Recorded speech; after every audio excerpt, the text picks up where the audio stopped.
sekalian, mohon konfirmasi suara saya jelas kayak Jelas, dokter. jelas ya, Andres. Oke, eh, baik, selamat berjumpa lagi di dalam acara bulanan kita, Radiology Reading Discussion.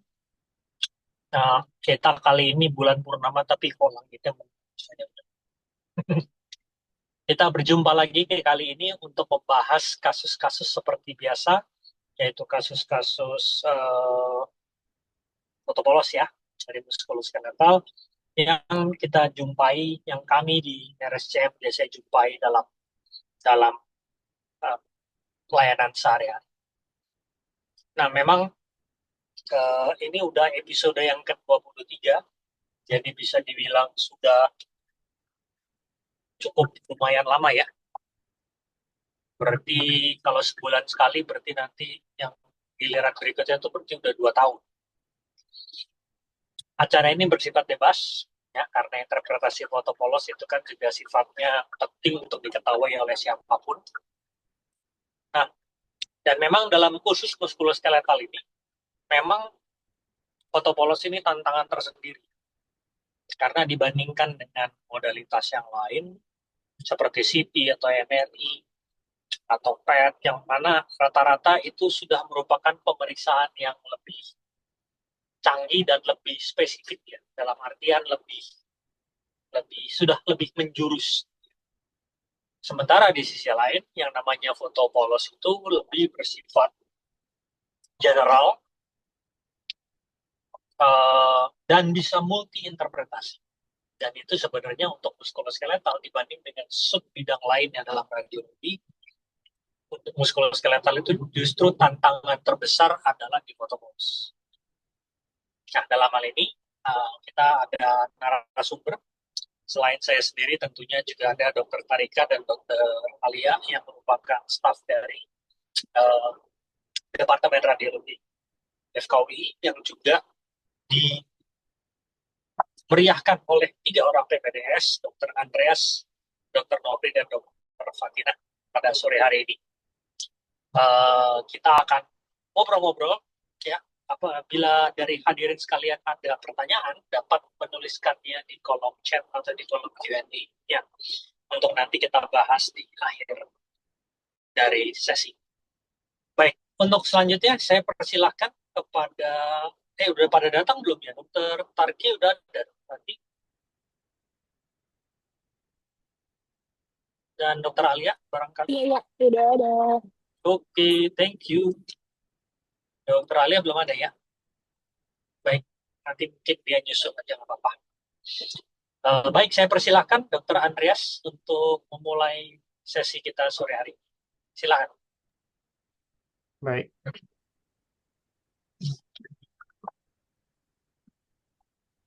Oke, selamat sore, dokter-dokter dan teman sejawat sekalian. Izin membawakan kasus MSK pada sesi hari ini. Untuk pasien pertama, ini adalah seorang perempuan 24 tahun dengan keluhannya nyeri bahu sebelah kiri sejak 4 tahun yang lalu, dan nyerinya ini baru memberat sejak 2 bulan yang lalu.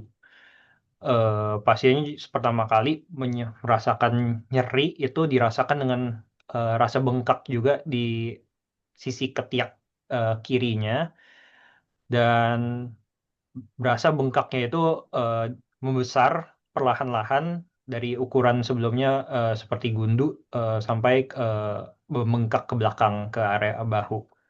Awalnya terasa panas dan nyeri, kemudian pasiennya berobat ke puskesmas, diberikan obat anti nyeri, habis itu terkontrol nyerinya, dan akhirnya selama 4 tahun itu sampai saat ini pasiennya berobat hanya dengan minum obatnya nyeri aja. Pasiennya sudah pernah ada riwayat diurut, tapi sedikit, mungkin dalam 1 tahun hanya 2 kali, itu pun kalau hanya pegal-pegal saja. Selain dari itu, pasiennya tidak ada riwayat penyakit TBC paru, riwayat trauma, atau riwayat operasi, atau penurunan berat badan yang bermakna. Secara penunjang lab eh, yang diperiksa saat ini, pasiennya ada peningkatan CRP yang ringan, yang mild, sisanya dalam batas normal. Dan dari bahu yang bengkaknya ini tiap pernah dilakukan biopsi, dari foto klinis depannya mungkin tidak terlalu terlihat bagian bulging, namun emang sedikit terasa lebih besar dibandingkan kontralateralnya. Kalau saat pasiennya dilakukan range of movement-nya hanya dapat diangkat sekitar 20 sampai 30 derajat ke atas. Selain dari itu pasiennya merasa nyeri. Kemudian eh, dilakukan foto radiografi proyeksi AP di RSCM. Di Dokter sini, Andreas, sebentar dulu. Ini jadi dikirim ke radiologi dengan diagnosis apa dari klinisi? oh ya, dari klinisinya suspeknya ada tumor shoulder, dokter.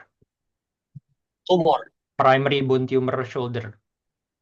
Oh, oke. Dari Permintaannya adalah foto apa? foto polos bahu kiri, dok. AP saja. AP saja. Oke, silahkan lanjutkan. Baik, siap, dok. Di sini untuk radiografi bahu kirinya, proyeksi AP, di sini kami dapat melihat eh, di bagian shouldernya, tulang humerusnya, di sini kami dapat melihat ada lesi litik. Dia dengan zona transisi sempit, dengan sedikit reaktif sklerosis di bagian tepinya, terutama di bagian epimetafisis proximal os humerus, dan di sini kami tidak dapat melihat kaput humerus kirinya, dan lesi litik tersebut juga terlihat di bagian glenoid dan os scapula, terutama bagian lateralnya. Untuk di sini untuk lesinya yang di scapula juga terlihat zona transisi sempit, tiap terlihat ada matriks kalsifikasi sekitarnya, dan pada jaringan lunaknya di sini sedikit atrofi pada otot-otot bahu kirinya. Untuk di sini waktu itu karena dia lesinya litik dengan zona transisi sempit, waktu itu kami mikirnya sebagai lesi tulang karakteristik benign, mungkin bisa lebih ke arah infeksi atau lesi tumor primary bone tumor yang benign. Mohon masukannya Dokter Marcel, Dokter Tarki, dan Dokter Ali. Baik, terima kasih. Silakan Dokter Tarki, mohon pendapatnya.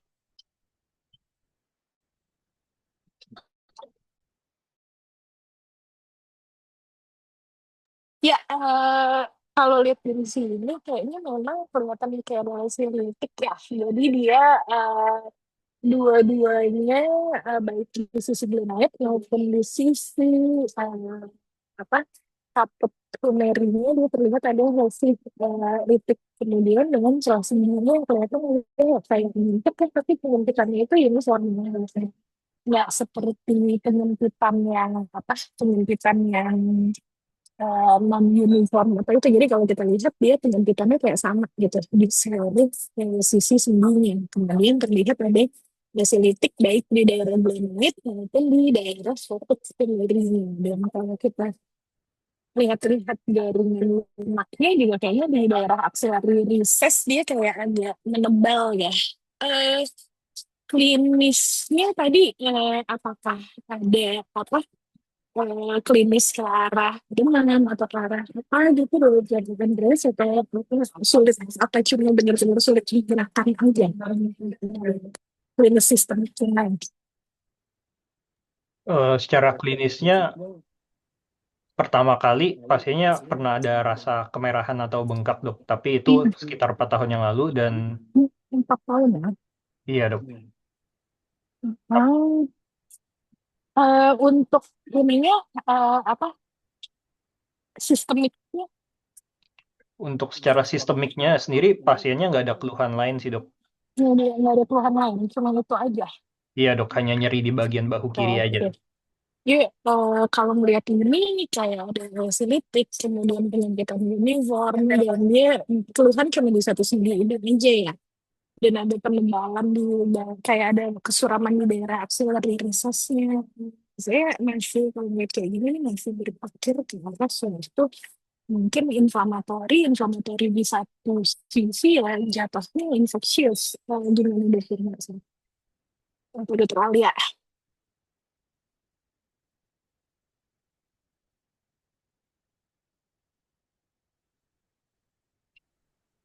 Dokter Suara saya Alia, kedengeran kan?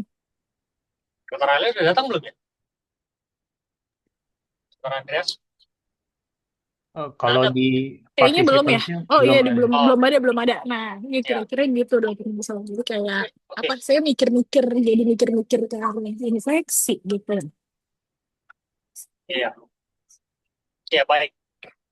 Eh, satu hal yang pasti bahwa kasus ini adalah kasus kronik karena sudah sampai 4 tahun ya. Betul kan yang tadi Dokter Andreas 4 tahun? Iya betul dok. Ya, 4 tahun. Dan keluhan pasien adalah nyeri. Sehingga kalau udah nyeri, 4 tahun nyeri, itu pasti sendi ini sangat minim digunakan dan mungkin itu menjelaskan kenapa otot-otot bahunya kelihatan atrofi atau mengecil. Nah, tentunya kalau 4 tahun, ya kita anggap aja kita ikutin DD-nya Andreas tadi, bahwa ini antara infeksi atau tumor, ya.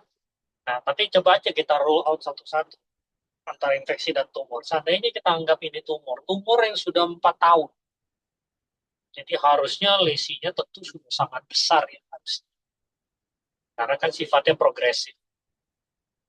Dan yang kedua, ini yang nggak cocoknya kenapa kok jaringan lunaknya malah kecil. Kalaupun lesinya jinak, minimal kan jaringan lunaknya terdesak ya, sehingga dari luar justru adalah makin besar ya kelihatannya. Ya. Itu yang kurang cocok. Yang kedua juga tentu lesi lesi ini bisa berada di dua tulang. Meskipun biasanya kalau tumor itu di satu tulang, tapi kalau dia berada dekat sendi, tumor itu bisa nyebar ke sendi sebelahnya lewat ligamen. Jadi memang bisa dijumpai pada dua tulang yang bersebelah. Tetapi dalam konteks itu, biasanya tumor awal pertamanya tentu sudah sangat besar sebelum dia menyeberang ke tulang tetangganya.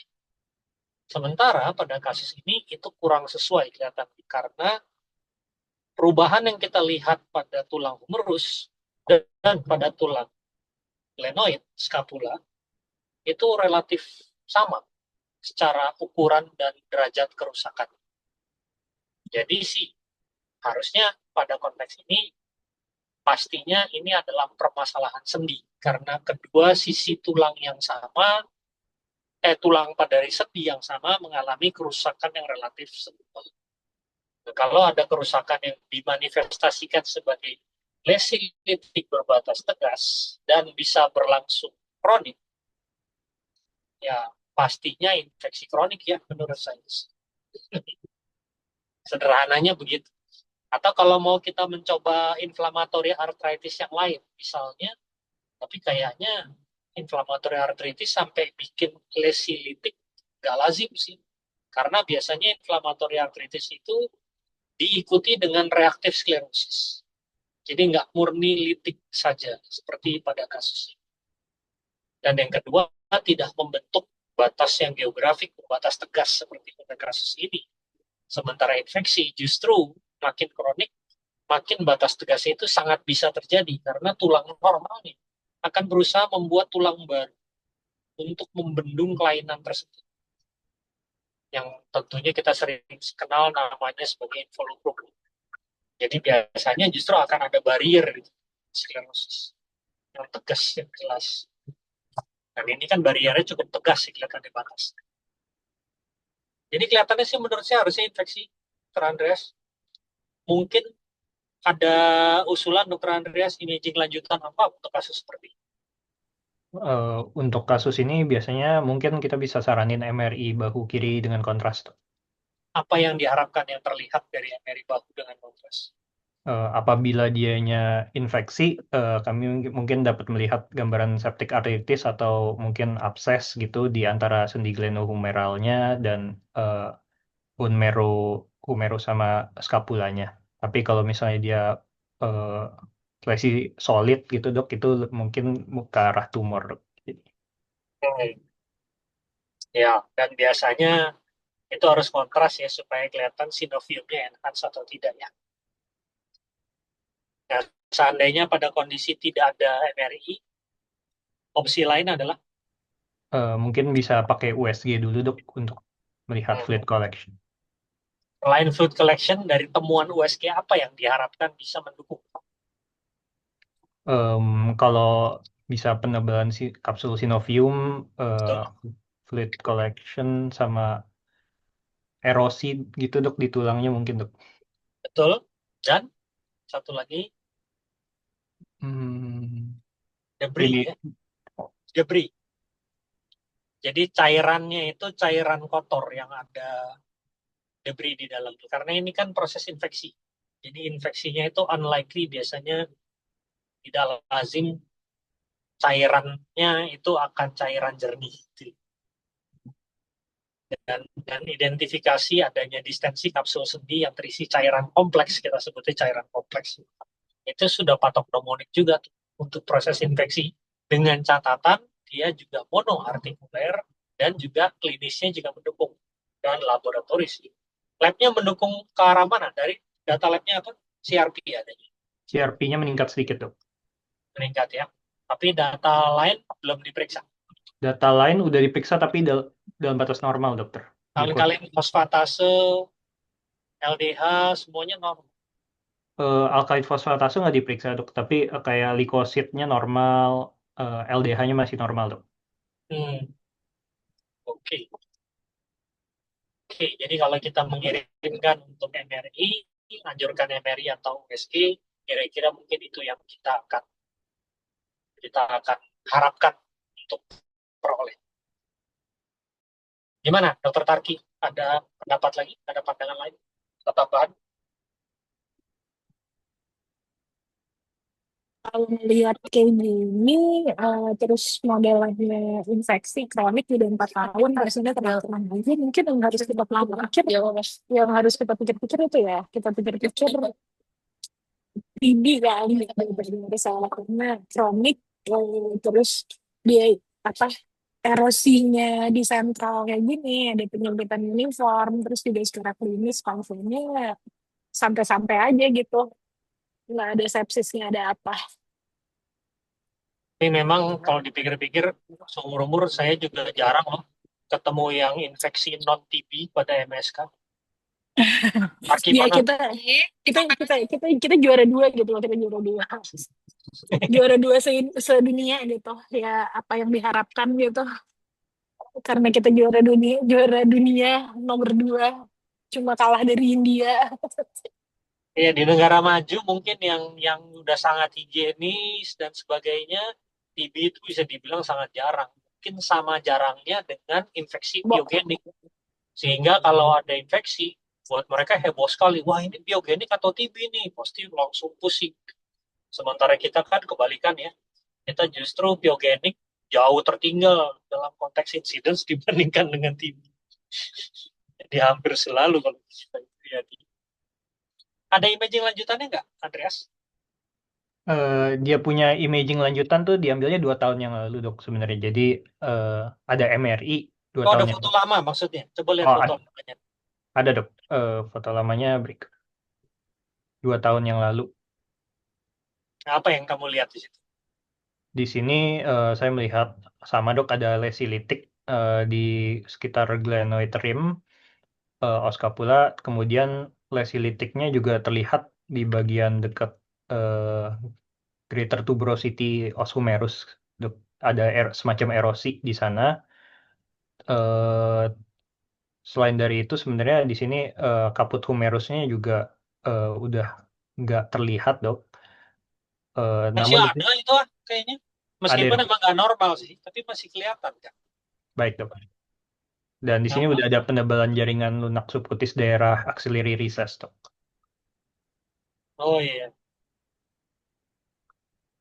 Oke, jadi berdasarkan foto lama ini yang jedanya 2 tahun lalu, kelihatannya kerusakan yang terjadi itu memang progresif ya. Iya dok. Hmm. Iyalah, apalagi kalau bukan infeksi. Nah, jadi di satu sisi jadi ini menjadi ini juga sebenarnya hal yang penting untuk diingat, yaitu pada saat kita menemui suatu kendala dalam diagnostik, seringkali adanya foto lama itu bisa memberikan kita keyakinan apa diagnosisnya sebenarnya.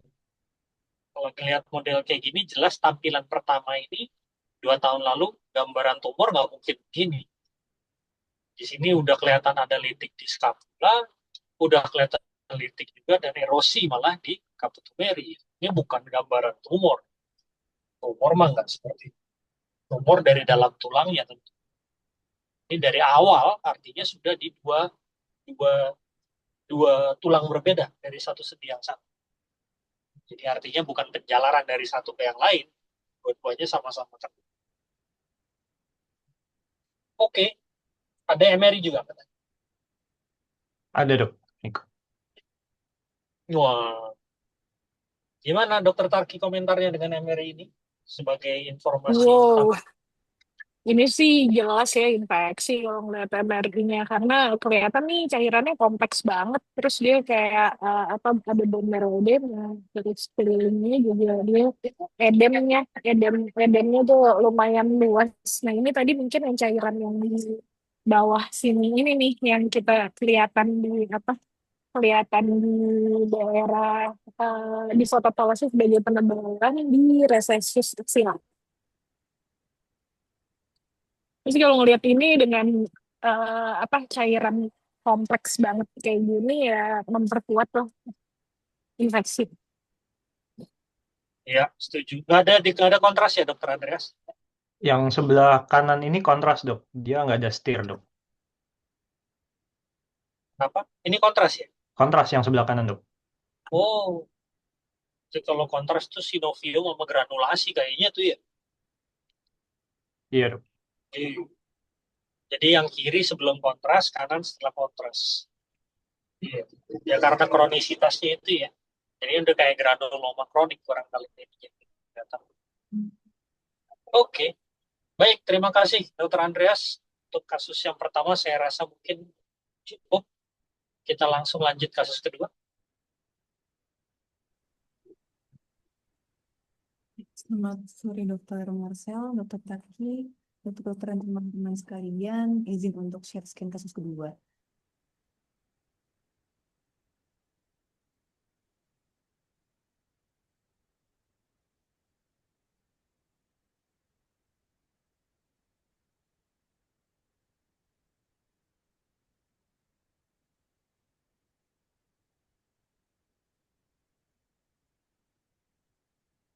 Oke, dokter saya Fatin izin untuk menampilkan untuk kasus yang kedua. Karena kasus yang kedua di sini pasien perempuan dengan usia 19 tahun, keluhannya adalah adanya nyeri punggung sisi kiri sejak 5 bulan sebelum masuk rumah sakit. Nyerinya ini dengan fase 4 dan pasien juga mengatakan bahwa sebelumnya sudah muncul benjolan di punggung tersebut yang sudah muncul sejak 1 tahun yang lalu. Berikut adalah radiografi shoulder AP dan Y view-nya. Jika kita lihat di sini tampak memang adanya lesi litik dengan zona transisi yang luas di skapula kirinya. Kemudian kalau kita lihat di sini tampak juga adanya matriks kalsifikasi tipe kondroid pada lesi tersebut. Pada Y view di sini bisa kita lihat curiga adanya destruksi pada oskapulanya, namun memang pada foto posting tidak cukup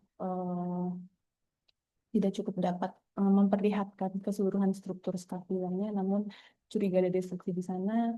Kemudian kalau kita lihat dari foto AP-nya di sini tidak tampak keterlibatan dari sendi glenoid femoral, dan di sini juga curiga adanya mass forming jaringan lunak di sekitar dari lesi tersebut. Untuk tulang-tulang lainnya di sini tidak tampak adanya lesi litik atau blastik, kemudian tidak tampak juga adanya dislokasi pada sendi bahunya. Izin dok untuk pasien ini dari kedua proyeksi ini saya kesankan bahwa adanya tumor tulang karakteristik yang ke arah maligna di os skapula kirinya dengan matriks klasifikasinya di sini tipe kondroid yang kita lihat, namun tidak tampak adanya keterlibatan interartikular dengan mesforming jaringan lunak sekitarnya juga, yang mungkin dapat di DD dengan osteokondroma transformasi malignan karena usianya juga masih kurang dari 20 tahun, kemudian atau bisa juga dengan kondrosarkoma dan chondroblastic type osteosarkoma. Mungkin ada masukan dari dokter Masa dan dokter Tati. Baik, terima kasih. Silakan Dokter Alia nih, Dokter Alia, halo. Halo dok. Iya, Mohon maaf gimana? baru gabung nih dok, baru selesai acara yang Ya, sebelumnya. nggak apa-apa. Sudah sempat nyimak barusan paparannya? Nyimak, Kasus ini? nyimak dok. Jadi Ya. usia pasiennya berapa tadi, Fatin? 19 tahun, Dok. 19 tahun, masih muda ya. Hmm. Keluhannya sendiri udah berapa lama nih? Jadi benjolan itu sudah munculnya dari 1 tahun yang lalu, Dok. Tapi mulai nyeri-nyerinya itu di 5 bulan terakhir, dan menurut pasiennya benjolannya memang semakin bertambah besar, Dok. Itu juga lumayan suatu clue juga ya, kalau misalnya benjolannya sudah 1 tahun, sebenarnya kan itu proses yang kronik sebenarnya, tapi ada perubahan nih sejak 6 bulan terakhir mulai nyeri ya, mulai makin nyeri gitu, mulai progresifnya sejak 6 bulan terakhir. Oke.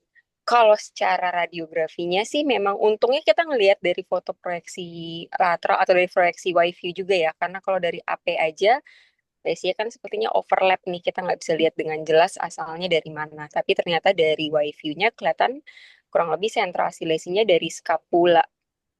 Dan memang kelihatan yang prominent di situ adalah masa jaringan lunaknya dengan kalsifikasi matriksnya. Cuma memang kalsifikasi matriksnya sebagian besar tipe kondroblastik. Kalau kita lihat nih ada yang bentuknya kayak ring and arc seperti ini, betul itu seperti tipe yang kondroblastik. Tapi kayaknya di bagian kranialnya juga ada yang mungkin tipe osteoblastik nih, di daerah yang perifer-perifer ini dia bentuknya kayak awan-awan gitu, lebih lebih seperti tipe yang osteoblastik juga ya, bisa juga nih gitu.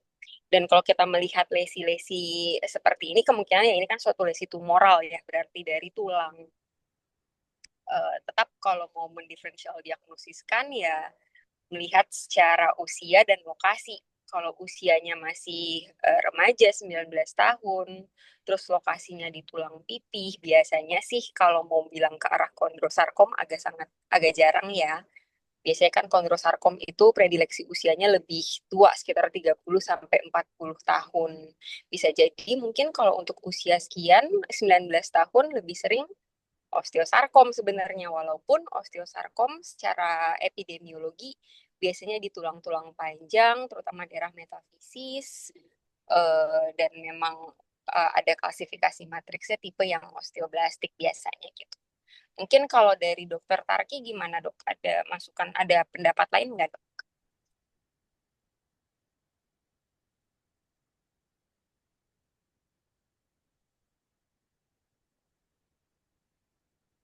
Pingsan, Dokter Tarki. Iya, kenapa? Sorry. Oh iya, Kalau silakan. kalau ngelihat kayak gini ya tadi yang dibilang Dokter Ali ya, karena ini kan dia superposisi ya dari kedua proyeksi ini. Ya kalau misalnya mau lihat sih mungkin yang enak adalah kita melihat dari mungkin sih kalau kayak gini ini udah ada YC-nya ya Dokter Ali ya. Dokter Marcel kayaknya memang butuh imaging intraseksional ya. Usianya tadi berapa? Dokter Fatin? 19, Dokter. 19.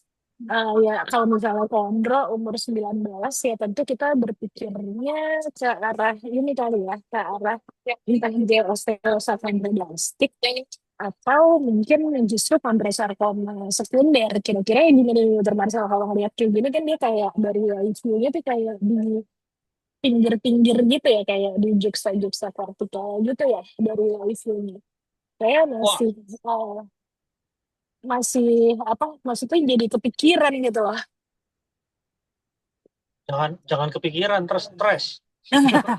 Iya, maksudnya kalau ngeliat kayak gini ya sebenarnya yang paling enak ya tentu saja adalah karena ini tulang pipih ya, terus dia kompleks gitu strukturnya paling enak sih sebenarnya adalah kalau misalnya kita melihat dari suatu imaging yang cross-seksional gitu. Ya, Soalnya tapi ya terusin dulu silakan. ya udah sih. Gimana udah bermasalah. Ya, berangkat dari kasus pertama tadi, Mhm. saya jadi nanya dulu, ini kan kasus sudah 1 tahun. Dokter Fatina, ini ada foto lamanya nggak? Jangan-jangan kasus iya. kayak kasus pertama dong. Soalnya kalau foto pertama, harusnya logikanya barangnya lebih kecil dan mungkin itu lebih jelas dia awalnya dari mana. Ada nggak dia foto lamanya? Masa udah 1 tahun nggak berobat sih? Gitu kayaknya kan agak aneh ya kalau dengar ceritaannya. Izin dokter pasiennya ada foto lama, namun memang foto lamanya ini di bulan Juni kemarin sudah izin saya share screen lagi. Foto lama di bulan Juni kemarin. Oh, nggak lama-lama banget dong ya. Iya, Nggak ada yang 1 tahun lalu yang pas masih belum itu, nggak ada fotonya. nggak ada. Nggak ada. Oke. Boleh coba lihat yang lamanya.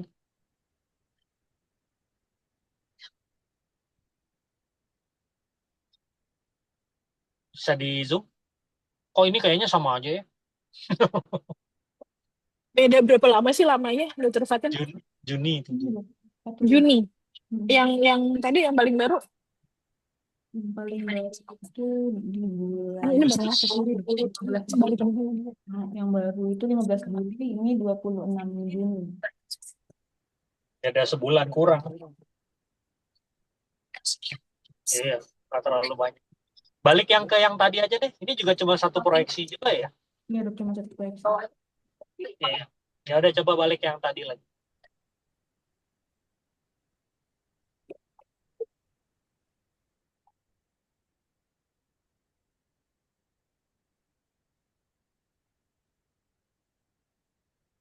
Baik, mungkin pemirsa sekalian bisa melihat, barangkali ada yang lupa-lupa ingat atau sekedar refreshing ya. Yang sebelah kiri ini adalah foto shoulder AP, yang sebelah kanan itu adalah proyeksi lateral dari skapula. Maka dari itu kita lihat skapulanya berbentuk seperti huruf Y, sehingga dinamakan proyeksinya sebagai proyeksi Y atau Y view dari skapula, yang tujuannya tentu untuk melihat skapula dari lateral. Oleh sebab itu, di foto yang kanan itu kita lihat skapulanya itu tidak bertumpuk dengan iga-iga. Nah, dari sini kita bisa melihat dari bahwa kalau dari AP kelihatannya numpuk-numpuk, tapi dari yang Y view kita bisa lihat bahwa kelainannya itu tidak ada hubungannya dengan tulang iga, dan hubungannya adalah dengan tulang skapula. Dan adanya destruksi tentu kita bisa lihat dari diskontinuitas korteks dari huruf Y tersebut. Kalau kita perhatikan huruf Y skapula itu di bagian tengahnya itu kan hilang tuh struktur korteksnya, destruksi. Ya, dan itu yang menunjukkan lepas dari soal terbentuknya soft tissue mesh sekitarnya yang ada kalsifikasinya, tapi struktur tulang di situ juga rusak. Nah, tapi tentunya kalau tadi Dr. Tarki bertanya, ini mungkin nggak dari bukan dari dalam tulangnya, tapi dari permukaan atau dari juxta kortikal dari tulangnya. Ya, tentunya kalau menurut saya sih barangnya udah agak terlalu besar ya untuk menduga ke arah situ. Jadi pada foto polos barangkali kita tidak bisa terlalu yakin untuk mengatakan ini dari dalam tulang atau dari juxta kortikal. Meskipun demikian sih, dengan melihat bertambah jauhnya jarak antara skapula dengan iga, ini menunjukkan bahwa terbentuk atau tumor itu menginvasi soft tissue-nya sehingga membuat skapulanya jadi terdorong menjauh dari tulang iganya. Jadi sih, nah tinggal sekarang ceritaannya, tadi saya tertarik juga. Dokter Fatina kenapa tadi bilang bahwa ini adalah osteokondroma dengan apa tadi katanya? Osteokondroma transformasi tadi. Transformasi maligna. Apa dasarnya Dokter Fatina mengatakan itu? Jadi yang pertama itu dok, karena awalnya sih pikir gue ini kondrosarkoma mungkin dok, tapi memang predileksi usianya agak terlalu jauh dari usia pasien yang sekarang. Kemudian saya pelajari lagi untuk osteokondroma, ternyata memang 40% diantaranya benign dok, tapi masih ada kemungkinan untuk transformasi menjadi maligna di 1-2% kasus dan meningkat kasusnya pada pasien-pasien osteokondroma yang di pelvis dan di skapula dok. Jadi untuk ke arah malignanya lebih tinggi pada lesi-lesi yang lokasinya di pelvis dan di skapula. Kemudian predileksi usianya juga masih masuk ke dalam Oh, pasien ini. jadi berdasarkan predileksi usia dan lokasi. Iya dok, betul. Oh iya. Sebetulnya Ya, mungkin mungkin kamu betul, tapi yang mesti kamu ingat adalah bahwa kita di sini melakukan interpretasi secara objektif dari sebuah gambar gitu ya. Jadi harus hati-hati nanti kalau dalam membuat reportnya atau ekspertisnya, hal-hal yang bersifat asumsi itu hati-hati jangan terlalu mudah ditulis dalam report. Karena apa yang kita tulis report harus yang memang udah objektif, barangnya kelihatan. Kalau kamu mengatakan ini adalah osteokondroma dengan transformasi maligna, dari foto yang ada saat ini, itu kan tidak ada buktinya. Kecuali kamu punya foto tahun lalu, yang mana pada tahun lalu terlihat di situ ada osteokondroma. Baru saat ini kamu bisa nih tulis di report, kesimpulannya ini transformasi maligna dari osteokondroma gitu. Jadi saran saya kamu dalam membuat reportnya nanti hati-hati. Ya, kalau yang terlihat saat ini misalnya adalah kondrosarkoma, ya berarti tulis bahwa ini adalah kondrosarkoma. Bahwa dia merupakan transformasi maligna dari yang benign terdahulu, itu biarlah menjadi diskusi kamu nanti dengan klinisinya kalau kamu kebetulan ketemu sama klinisi atau klinisinya bertanya ke kamu di kemudian hari gitu ya, biar menjadi diskusi aja. Tapi dalam hitam putihnya hati-hati. Karena apa? Hitam putih itu report radiologi itu ada unsur mediko legalnya. Jadi kamu harus hati-hati itu. Tapi kayaknya saya sepakat dokter Tarki, dokter Alia kayaknya ini emang maligna ya menurut saya, dan uh, patternnya sih ya antara osteosarkom atau kondrosarkom kayaknya sih kayak dominan kalsifikasinya yang berkabut seperti ini itu condong ke osteosarkom ya. Kalau kondro kan lebih bergerombol kayak popcorn atau kayak artritoma gitu ya. Tapi juga yang membuat saya condong osteosarkom sih usia terutama. Tapi yang pasti ini tumor paling. Silakan, Dokter Alia, Dokter Tarki ada tambahan barangkali? Iya dok, tapi memang mungkin untuk kasus di skapula itu kan termasuk bagian yang kompleks ya dok. Benar kata dokter Tarki tadi, mungkin baiknya bisa dilakukan imaging multiplanar juga untuk membantu kita menegakkan diagnosis, bisa itu dari CT scan atau MRI.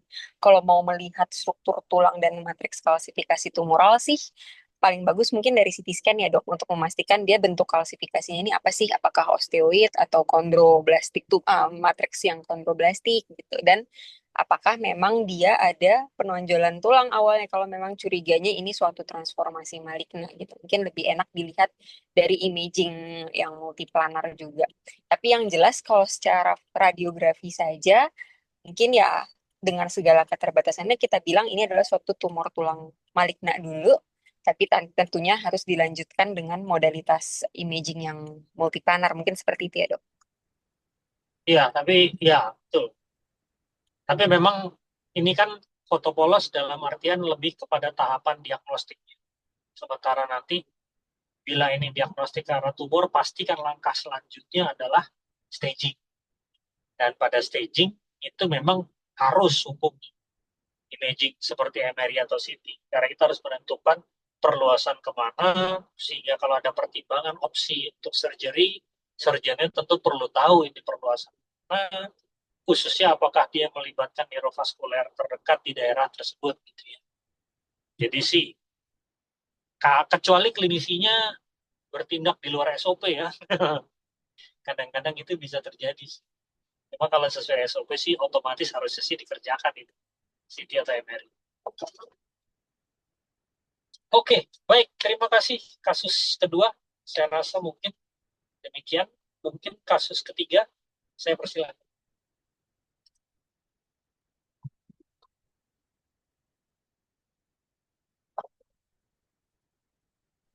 Baik, selamat sore. Selamat sore, silakan.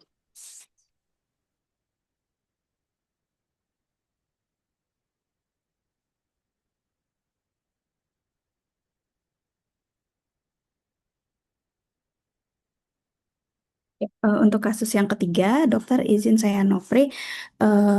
Untuk kasus ketiga ini, laki-laki berusia 53 tahun dengan keluhannya itu ada benjolan di lutut kanan yang sudah dirasakan sejak 1 tahun yang lalu. Benjolannya ini tidak membuat pasiennya merasa nyeri dan masih bisa berjalan walaupun tidak dengan alat bantu. Dan untuk riwayat trauma tidak ada. Jadi ini adalah gambaran radiografi genu kanannya dari proyeksi AP dan lateral.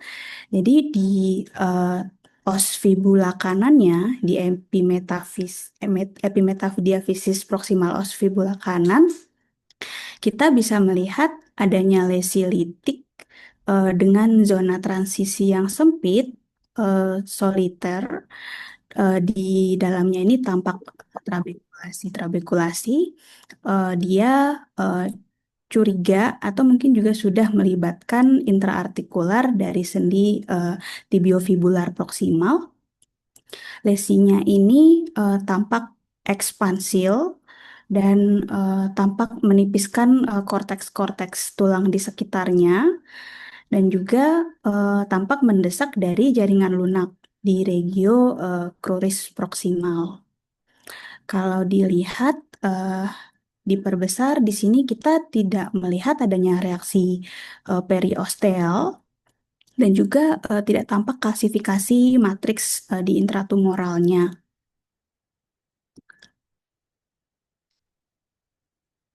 Dan ini pada AP-nya.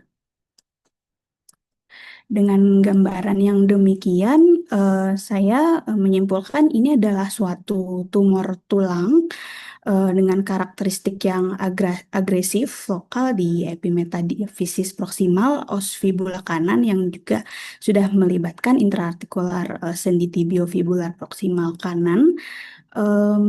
Untuk diferensialnya yang saya pikirkan berupa giant cell tumor, dokter.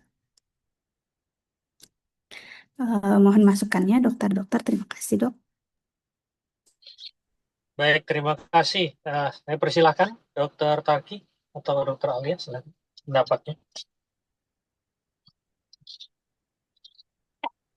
Kalau misalnya ini melihat seperti ini, kayaknya dengan lesolitik yang ekspansil seperti ini, kemudian korteksnya sih kayaknya kalau kita lihat masih relatif utuh ya. Beberapa memang sudah kayak ada mulai penipisan yang di posterior, cuma secara secara keseluruhan sih ya mungkin disrupsi sedikit ya di yang di posterior, kemudian dia kelihatan kayak ada ekspansil bersertasi kayak gini. Ya, kalau misalnya ini sih mungkin kita berpikir ke arah suatu yang agresif, mungkin mikirnya ke arah benign agresif dulu gitu ya. Mungkin itu sih yang bermasalah. Tadi sudah berapa lama ya, Mopri, ini keluhannya? Pasien ini keluhannya sudah 1 tahun, dokter. Dari tadi semua serba 1 tahunnya kasusnya. Iya, dok. Ada apa dengan 1 tahun? Biasa bertema biasanya kalau R3D somehow. Oh gitu ya. Entah kasusnya mirip-mirip, organnya sama, atau nih yang ini yang sama durasi. Iya. Gimana Dokter Alia pendapatnya? Sama yang kali ini kayaknya topiknya tumor-tumor ya dok. Ya, udah 2 ini terakhir tumor-tumoran nih kayaknya. Tapi ya, tadi usia pasiennya berapa? 53 tahun ya? Iya, dok. Usianya 53 tahun. Oke, kalau misalnya kita ketemu lesi seperti ini, ya baiknya memang kita deskripsikan secara radiologi dulu nih. Yang jelas diagnosis radiologi itu kan apakah dia tumor tulang atau jaringan lunak dan karakteristiknya seperti apa. Kalau kita lihat di sini jelas sentrasinya memang dari tulang, dia ada litik ekspansil dengan korteksnya juga yang sangat menipis. Kayaknya korteks yang di bagian posterior itu mungkin agak mulai suram ya, sudah mulai ada destruksi korteksnya yang di bagian inferior udah lebih tipis tuh korteksnya dibandingkan bagian yang lainnya. Dan ya kalau secara foto pola sih mungkin kita nggak banyak bisa peranannya dalam menegakkan diagnosis histopatologi ya. Karena kalau kita lihat seperti ini, kelihatan ini adalah tumor tulang dan karakteristiknya kemungkinan ya benign agresif. Kemudian untuk diagnosis histopatologi tetap balik lagi dikorelasikan dengan usia dan lokasinya. Untuk usia 53 tahun sebenarnya DD-DD-nya juga udah lumayan berkurang ya. Em, Melihat karakteristiknya mungkinan sih GCT, walaupun GCT biasanya lebih ke usia 30-40 tahun kayaknya. Kalau udah usia 50 tahun ke atas ya, yang harus dipikirkan adalah biasanya sih metastasis, multiple myeloma atau limfoma. Tapi secara gambaran biasanya lipid ekspansil seperti ini ya kemungkinan sih GCT ya. Tapi memang penentuannya tetap balik lagi harus ke modalitas imaging lanjutannya untuk melihat komponen di dalamnya ini apa sih, apakah fisik, padat, atau ada komponen lainnya yang patognomonik. Mungkin gitu ya. Kalau dari Dokter Marcel gimana dok? Ya, ini yang jelas memang lesi litik ekspansil, dan untuk lesi litik dia golongannya lesi geografik ya. Lesi geografik sih memang pattern dari lesi yang jinak, dan kelihatan tepinya sklerotik, batasnya tegas gitu ya. Jadi saya rasa semua tanda-tandanya ini memang sesuai dengan tumor jinak ya. Dan yang penting juga kita lihat jaringan lunak sekitarnya itu menunjukkan efek terdesak saja, bukan diinfiltrasi. Karena kalau diinfiltrasi, harusnya jaringan lunak di sekitar tumornya itu tebal. Ini kan enggak, justru malah tipis dia. Karena tipis karena kedesak oleh lesi yang ekspansil itu. Jadi jaringan lunaknya justru malah tipis di puncak dari masanya itu. Nah, tinggal problemnya adalah DD-nya saja saya rasa. Dan seperti biasa, dasar DD kan memang usia dan lokasi. Jadi betul sih, Dr. Nopri, berdasarkan lokasi, epimetafisis di tulang panjang itu memang GCT termasuk salah satunya. Berdasarkan usia, udah usia yang lebih tua, itu memang GCT termasuk salah satu. Tapi seperti halnya tadi yang saya sampaikan di awal sesi, bahwa susahnya muskuloskeletal itu adalah satu gambar itu bisa multi makna. Jadi artinya gambaran seperti ini tentu bukan hanya juga dengan GCT. Ya. Kemungkinan yang juga lazim dijumpai adalah aneurysmal bone cyst ya. Karena bisa jadi ini kayak Dr. Ale bilang ada unsur sistik, ada dominan sistik juga bisa, ya entah dia yang primary atau bukan. Nah, kemungkinan yang lain yang juga mungkin bisa dipikirkan yang bisa ekspansil seperti ini, kadang-kadang brown tumor juga bisa menjadi pertimbangan, tetapi tentunya perlu ada dasar klinis yang lain ya. Misalnya ada penyakit lain seperti paratiroid atau ginjal gitu yang terkait ke situ, dan harusnya ada densitas tulang yang menurun karena ada gangguan metabolisme kalsium. Kemungkinan lain yang juga bisa solitary gede begini adalah plasmasitoma. Plasmasitoma juga bisa seperti geographic expansion. Dan kadang juga ada beberapa lesi metastasis yang juga bisa mirip seperti ini. Kadang-kadang itu ya, meskipun agak kurang lazim untuk kasus ini karena metastasis biasanya di tulang aksial, bukan di tulang panjang. Untuk hal-hal seperti ini kadang perlu menjadi pertimbangan tentunya. Kadang juga yang paling susah adalah kalau lesi seperti ini adalah uh, mirip aneurysmal bone cyst, tapi sebenarnya uh, ABC-like changes dari suatu tumor yang lain gitu. Jadi yang membuat kesan ekspansil itu adalah ABC-nya, padahal selain itu ABC-nya sekunder terhadap suatu yang lain gitu. Nah, sesuatu yang lainnya itu apa? Nah, bisa macam-macam, termasuk tumor ganas juga bisa. Nah, oleh karena itu yang penting adalah klinisnya. Klinisnya berapa lama nih? Kalau dia tumor ganas dengan ABC sekunder, ya harusnya sih sebelum 1 tahun udah lebih heboh ya. Ini kalau 1 tahun masih tetap anteng ini, mungkin kayaknya sih memang benar-benar jinak sih. Itu saya rasa barangkali komentar saya. Jadi dalam model gini baiknya selalu memikirkan lebih dari satu DD. Jangan hanya berkutat di satu DD, dan dasar utamanya adalah usia dan lokasi sekarang.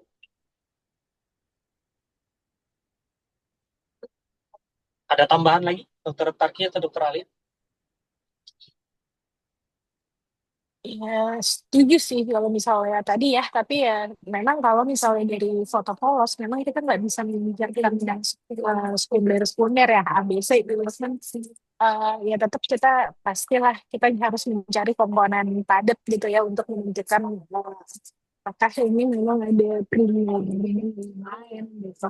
Ya, setuju sih tadi dokter Marcel paling ya kalau kalau misalnya butuh kalau misalnya memang kita masih berpikir tentang ABC sekunder, ya kita apa ya memang kalau udah usia segini malignansi nggak boleh dilepas ya, dan juga lokasinya di situ sebenarnya sih primer dan sekunder mungkin saya pikir yang harus menjadi pertimbangan juga ya karena usia ya mengingat usia gitu, dan ada beberapa primary yang dia punya dampak bisa hasil gitu kan ya.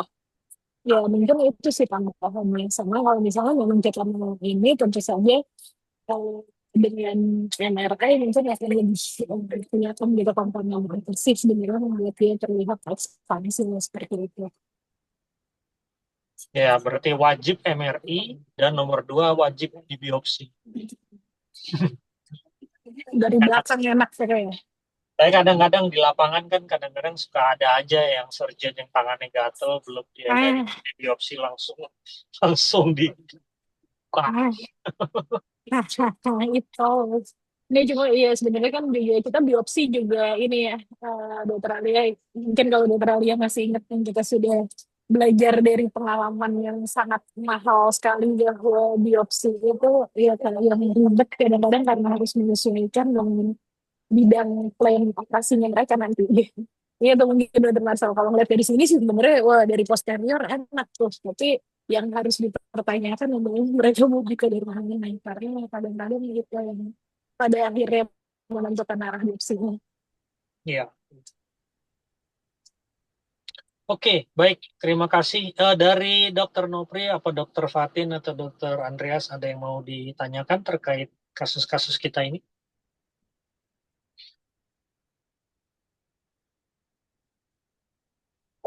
Nggak ada?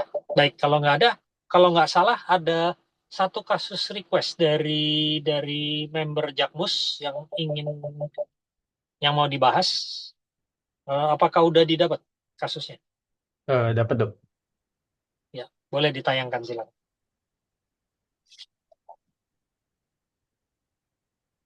Ya, Ya, mungkin digedein dikit bisa. Nah, ya. Ya, oke. ya. Ada ceritanya nggak kasus ini? Ini saya belum mendapatkan ceritanya dok, baru imagingnya aja dok. Oh, ya, ya, ya. Oke, silahkan coba diinterpretasi. Baik dok. Ini radiografi bahu kanan, dia proyeksinya dalam posisi eksorotasi dan endorotasi. Di sini saya melihat ada deformitas kaput humerus dengan yang seperti membentuk gambaran kavitas gitu dok. Disertai sklerosis reaktif sekitarnya. Kemudian secara general untuk tulang-tulangnya terlihat osteopeni dengan sendi akromioklavikularnya juga sedikit menyempit. Pada bagian sendi glenohumeralnya di sini pada sendi bagian humerus dan glenoidnya juga terlihat sedikit irreguler. Terus ada sklerosis juga di glenoid rimnya, terutama di sekitar sendi glenohumeralnya, dok. Kalau dari gambaran yang ini, saya melihatnya seperti gambaran osteoartritis yang sudah severe, dok. Kalau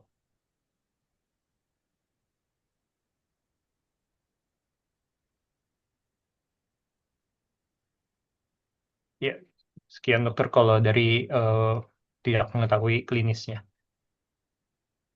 Ya, baik. Makasih. Dokter Ali atau Dokter Tarki ada pandangan? Silakan. Ya, sayangnya kita nggak dapat klinisnya sama sekali ya dari Dokter Andreas. Udah berapa lama keluhannya atau ada riwayat trauma sebelumnya gitu? Ada info sama sekali nggak ya? Eh, belum ada. Nggak ada ya, karena kalau dilihat dari X-ray bahunya, baik itu eksorotasi maupun endorotasi, yang jelas terlihat sih di sini ada deformitas dari kaput sampai kolum, bahkan divisis proksimal dari humerusnya. Kita ngelihat seperti ada dua kontur tulang tuh, terutama yang di sisi lateralnya, ada yang sebelah situ dan yang di sebelah lateralnya. Nah, tadi saya pikir apa ini ada tadinya riwayat trauma, kemudian dia em, kemudian dia sudah jadi malunian atau apa. Nah, cuma itu kalau dari segi humerusnya. Pun dari glenoid scapulanya kita lihat juga sama, ada deformitas juga. Dan sepertinya dari kaputnya pun juga memang udah ada defek tuh, defek dari kaputnya sendiri. Nah, tadi saya mikir apakah ini suatu proses trauma yang sudah kronik, tapi ya tentunya dengan proses kronik seperti tersebut dan mungkin dia neglected ya, tidak ada penanganan sama sekali, ya lama-lama menjadi OA sekunder karena itu gitu. Tapi kalau dilihat-lihat juga sepertinya jaringan lunak sekitarnya juga agak suram ya daerah sini. Gimana nih? Kalau dari dokter Marcel gimana dok? Jaringan lunaknya bukan bengkak, enggak ya? Deltoidnya sih sepertinya enggak ya dok. Mm-mm. Proyeksi otot deltoidnya malah jadi kesannya atrofi. Ya, Ya, setuju. Dan kalau kita perhatikan ini dijuduli ekso dan endorotasi, tapi kok kayaknya sekilas hubungan antara humerus dengan skapula nggak banyak berbeda ya. Cuma kayak geser dikit aja waktu endorotasi, tapi tetap aja kayak seolah-olah justru kebalik, malah glenoid skapulanya yang jadi bonggol sendi dan humerusnya yang jadi mangkok sendi, seolah-olah jadi kebalik. Ya kayaknya yang endorotasi juga nggak jauh-jauh dari situ juga, cuma berubah dikit aja kayak posisinya. Berarti menunjukkan, kalau buat saya sih seolah-olah nih sendinya kayak udah locking, jadi kayak nggak bisa kemana-mana. Saya mencurigai itu locking terutama dengan melihat sisi luar atau sisi lateral dari humerus. Itu kan kayaknya nggak beda jauh ya, tetap modelnya begitu-begitu aja. Sementara kita lihat akromion, spina, scapula, dan klavikulanya juga posisinya relatif tetap gitu ya. Jadi artinya udah bener nih pasiennya nggak muter badannya, memang bener tangannya yang diendorotasi, tapi kok kelihatannya perubahannya kecil sekali itu di glenohumeral. Saya rasa memang kasus seperti ini akan jauh lebih jelas apabila kita cari informasi klinisnya terutama. Karena klinisnya sih, saya setuju ini mungkin condongnya saya juga karena trauma. Mungkin ada trauma malunion yang kemudian jadi locking karena bentukannya jadi berubah di situ. Ya. Kemudian bisa jadi timbul OA sekunder. Betul, memang bisa begitu. Kemungkinan lain apa? Kalau kita bicara kemungkinan lain, menurut saya kita tetap harus kembali ke payung besar kedokteran aja. Antara tumor, trauma, infeksi, inflamatori, atau degeneratif, atau kongenital. Kita kupas satu-satu ya dengan Occam razor. Kita bilang ini kongenital harusnya enggak, karena dari kecil harusnya. Dan kalau dari kecil harusnya ada perubahan bentuk tulang atau displasia dari tulang. Ini kan enggak. Kalau bicara tumor, nggak ada sesuatu yang gede kayak massa. Kalau bicara infeksi atau inflamatori, kok nggak ada erosi ya? Yang ada yang area sklerosis gitu ya. Dan nggak ada swelling juga gitu ya. Kalau bicara degeneratif, tapi bentuknya udah bukan bentuk degenerasi yang biasa. Dan apalagi degenerasi di bahu itu bukan sesuatu yang lazim ya. Yang lazim itu kan degenerasi di sendi weight bearing biasanya. Jadi kemungkinannya kalau ini memang adalah degenerasi sekunder terhadap sesuatu sebelumnya. Dan sesuatu sebelumnya sih harusnya trauma ya kalau melihat perubahan seperti ini. Mungkin dia pernah mengalami dislokasi dan sebagainya yang kemudian ujung-ujungnya jadi seperti ini setelah sekian lama.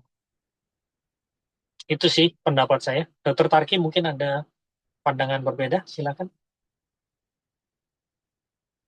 Ya kalau ngeliat kayak gini sih kayak yang saya ini ya kayak modelnya bisa kayak dia kayak membentuk pseudo artikulasi ya di dalam Excel. Tapi kalau kita lihat kelihatan ada apa hubungan antara si glenoid dan si kaputnya itu yang tadi dibilang Dr. Marcel kan dia kayak si kaputnya tuh jadi mengikuti bentuk glenoidnya. Nah itu jadi Ya. kayak ada pembentukan pseudoartikulasi di situ. Terus ditambah dengan apa ya tadi tanda-tanda degenerasi sekunder itu kayak ada pelvis sedikit di ujung-ujungnya, kemudian ada formasi kisah subartikular itu kelihatan di situ ya kisah artikularnya, kemudian ada apa sklerotik juga. Nah, ya mungkin ya tadi benar sih yang dibilang dokter Marisa ini mungkin suatu yang trauma yang membentuk terus kemudian dia membentuk apa sudah artikulasi dengan si genetiknya dan pada akhirnya tentu menjadi ada proses degenerasi sekunder di situ. Mungkin itu sih. Dr. Andreas, kira-kira menurut Dr. Andreas, kalau model gini, imaging lanjutan apa yang akan disarankan?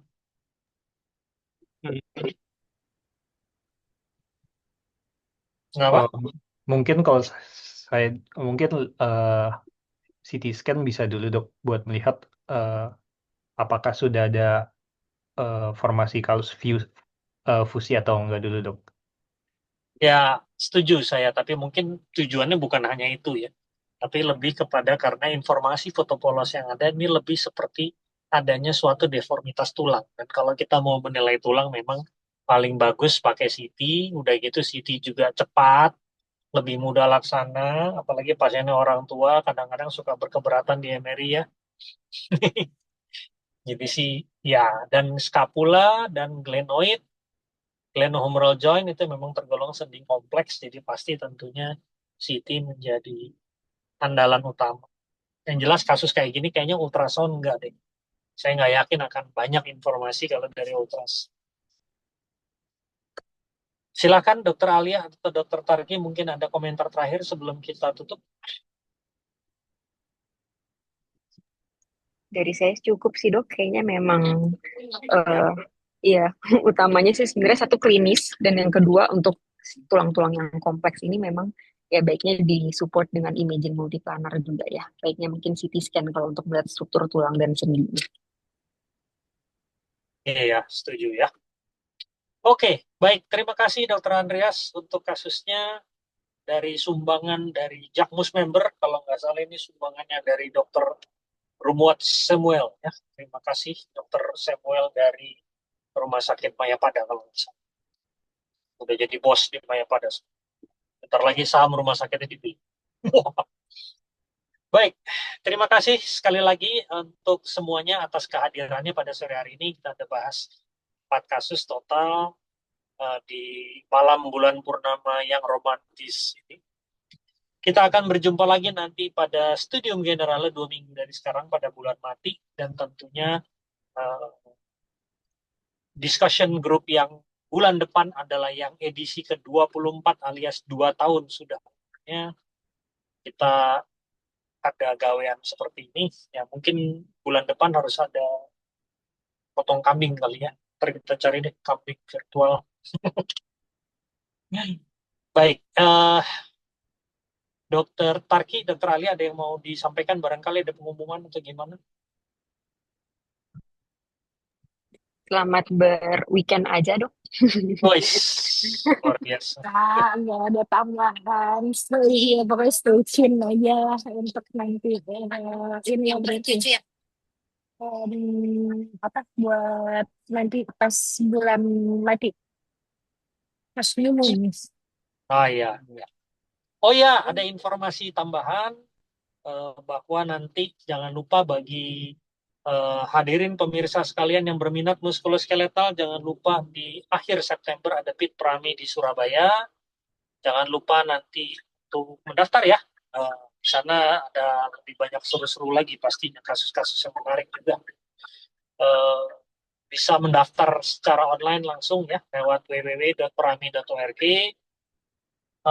Dan juga nanti di akhir bulan November akan ada Current Update in Radiology, itu acara gelaran tahunannya Departemen Radiologi FKUI Jakarta yang akan membuat acara ilmiah, nggak cuma MSK tapi itu multi bidang 2 hari sekaligus dalam rangka menyambut Hari Radiologi ya, Hari Radiologi di 8 November. Mungkin itu sekilas pengumuman singkat, dan saya ucapkan sekali lagi terima kasih kepada Dr. Alia dan Dr. Tarki, dan juga kepada Dr. Andreas, Dr. Fatina, Dr. Nopri atas partisipasinya, dan juga kepada Dr. Samuel, dan juga kepada tentunya pemirsa sekalian yang sudah setia mengikuti acara-acara tulang belulang ini sampai malam begini. Terima kasih semuanya atas kehadirannya, dan selamat beristirahat, selamat makan malam. Kita ketemu lagi 2 minggu dari sekarang untuk Studium Generale. Selamat malam dan tetap semangat. Terima kasih. Terima kasih, Terima kasih, Dr. dokter. Selamat malam. Terima Selamat kasih, malam. Dok. Iya, Terima kasih. Dr. Malam Tarki, terima semua. kasih. Thank you ya.